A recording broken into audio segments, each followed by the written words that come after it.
Praise the Lord. सभी विश्वासी भाई बहनों को प्रभु यीशु मसीह में जय मसीह की।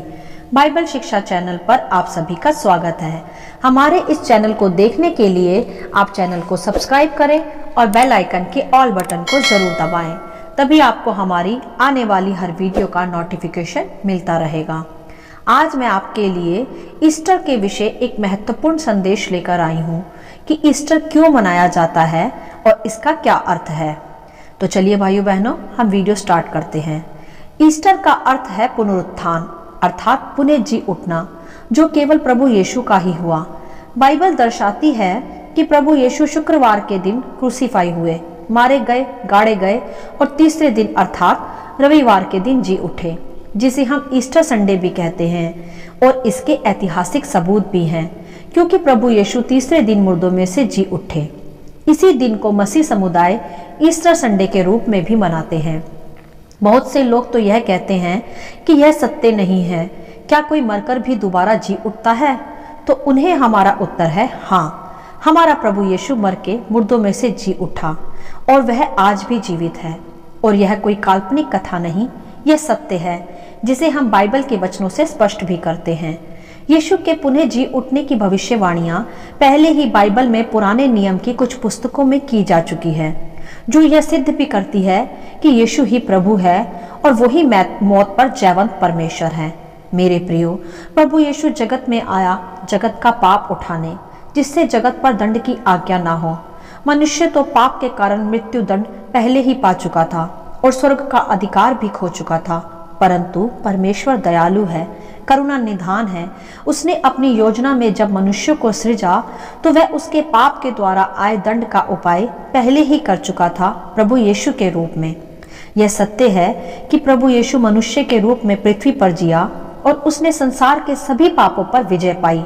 वह पाप में नहीं गिरा, परंतु उसे फिर भी क्रूस की मृत्यु सहनी पड़ी, क्योंकि उसने जगत का पाप अपने ऊपर उठा लिया था। परंतु मेरे प्रियो, जो पवित्रताई में जीता है और जिसमें कोई पाप सिद्ध भी नहीं होता, वह फिर दूसरी मृत्यु अर्थात नरक की मृत्यु का दंड का भोगी नहीं होता। वह शारीरिक मृत्यु के पश्चात स्वर्गीय देह में जी उठता है, जैसा प्रभु यीशु भी जी उठे, क्योंकि उन पर दंड की प्रभुता नहीं रही, वरन वह मुर्दों में से जी उठे पहलौठे थे, अर्थात प्रथम मनुष्य। और अब जो उस पर विश्वास करता है वह भी दंड का भोगी ना होगा, वरन वह भी शारीरिक मृत्यु के पश्चात स्वर्गीय देह में जी उठेगा, अर्थात पुनरुत्थान की देह में। इसे आप 1 कुरिन्थियों अध्याय 15 के 35 से 56 वचन में भी विस्तार से पढ़ सकते हैं। यहाँ मैं इसके विषय इतना ही समझाऊंगी, नहीं तो वीडियो बहुत लंबी हो जाएगी। आज हमें यीशु के पुनरुत्थान के दिन अर्थात ईस्टर संडे के विषय समझना है।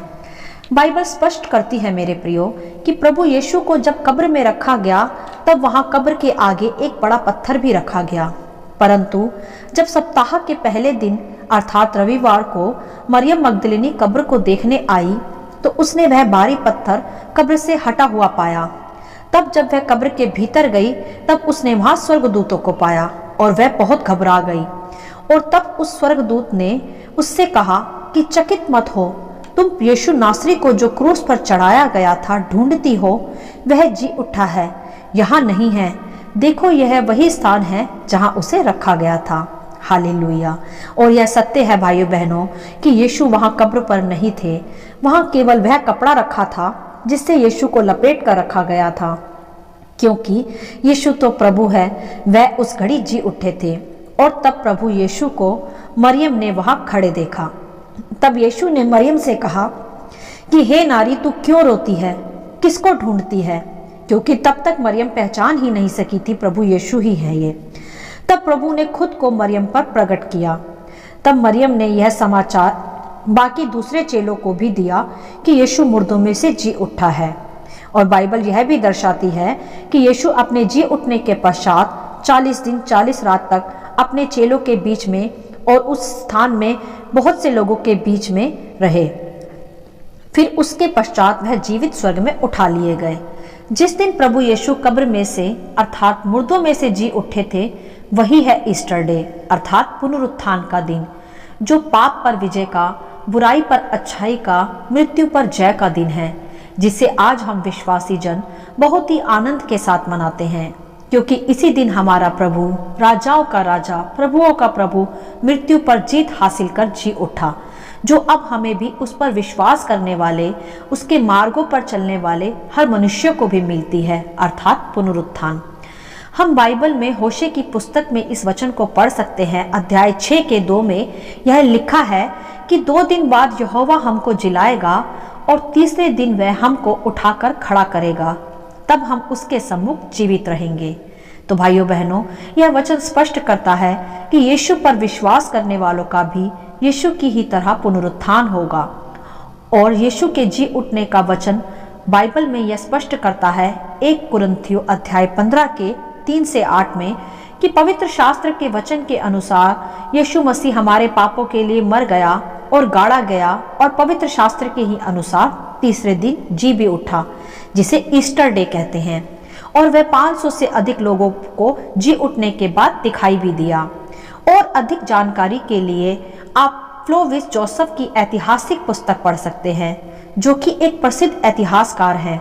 यह यहूदी भी नहीं थे, परंतु फिर भी इसने प्रभु यीशु के जी उठने के विषय अपनी पुस्तक में ऐतिहासिक सबूतों के साथ वर्णन किया है। मेरे प्रियो, यह एक्सप्लेनेशन तो केवल उनके लिए है जो विश्वास ही नहीं करते कि यीशु मुर्दों में से जी उठा है, परंतु जो विश्वास करते हैं उन्हें किसी सबूत की नहीं, वरन केवल यीशु की ही आवश्यकता है। वे अपने विश्वास से यह मानते हैं कि यीशु मुर्दों में से जी उठा, और अब जो उस पर विश्वास करता है वह भी इसी प्रकार जी उठेंगे। हालेलुया। यह सत्य है मेरे प्रियो कि जो पृथ्वी पर आया वह पाप के हाकिम शैतान के संसार में जी रहा है, और यहाँ पाप से बचने के लिए प्रभु यीशु पर विश्वास कर उसके साथ चलने की आवश्यकता है, जिससे वह नरक की मृत्यु से बचकर स्वर्ग में प्रवेश कर पाए, क्योंकि केवल यीशु ने ही मृत्यु पर जय पाई है और किसी ने नहीं। और वचन कहता भी है कि हे मृत्यु तेरी जय कहाँ रही, हे मृत्यु तेरा डंक कहाँ रहा। जी हाँ, मृत्यु के डंक को यीशु ने अपने पैरों तले हरा दिया, और इसी तरह यीशु ने जी उठकर मृत्यु को हराया। और यीशु ने कहा भी है कि पुनरुत्थान और जीवन मैं ही हूँ, जो कोई मुझ पर विश्वास करता है वह यदि मर भी जाए तो भी जिएगा। यहाँ प्रभु ने अनंत काल के जीवन के विषय कहा है कि मनुष्य मुझ पर विश्वास कर अनंत काल तक जिएगा। मेरे प्रियो, यीशु ने क्रूस की मृत्यु अपनी इच्छा से स्वीकार की थी, जिससे हम जीवन पाए, और वह स्वयं अपनी इच्छा से ही जी उठा तीसरे दिन, अर्थात ईस्टर डे के दिन। यीशु तो खुद को क्रूस की मृत्यु से बचाने में भी सामर्थ्य था, परंतु ऐसा कर वह मृत्यु को कैसे जीत पाता। मृत्यु पर जय पाने के लिए यह करना आवश्यक था, ताकि वह शैतान को हरा सके और बहुतों को अपनी ओर खींचकर उस नरक की मृत्यु से भी बचा सके। जैसा बाइबल दर्शाती भी है कि आदम में सब मरते हैं, वैसे ही मसीह में सब जिलाए जाएंगे, अर्थात आदम के कारण, पाप के कारण मृत्यु आई तथा यीशु के कारण जीवन आया। यीशु प्रभु तीसरे दिन जी उठा, इसे ही ईस्टर अर्थात पुनरुत्थान का दिन कहते हैं।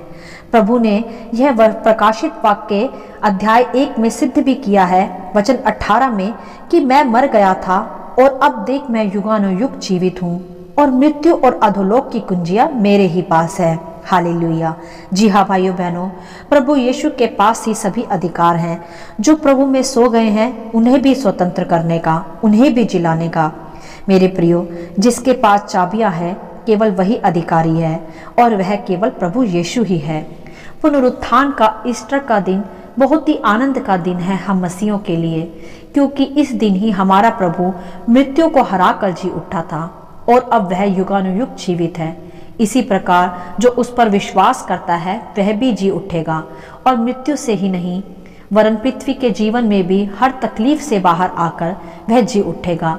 चाहे मनुष्य का जीवन बीमारी में हो, कंगाली में हो या निराशा में हो, किसी भी प्रकार से मरा हुआ हो, वह यीशु पर विश्वास कर जी उठेगा। उसका भी पुनरुत्थान संभव है प्रभु यीशु के नाम में। और यह ईस्टर डे हमारे लिए एक ही दिन नहीं है, क्योंकि यीशु तो हर दिन हमें जीवन देता है। तो हमें यीशु प्रभु के इस ईस्टर संडे को आनंद के साथ, जय जयकार के साथ, उत्सव के साथ उसकी स्तुति करके मनाना है, और इस विश्वास के साथ कि यीशु मुर्दों में से जी उठा है वह मौत पर विजय परमेश्वर है और हम भी उसके साथ जिलाए जाएंगे और अनंत काल तक ना मरेंगे।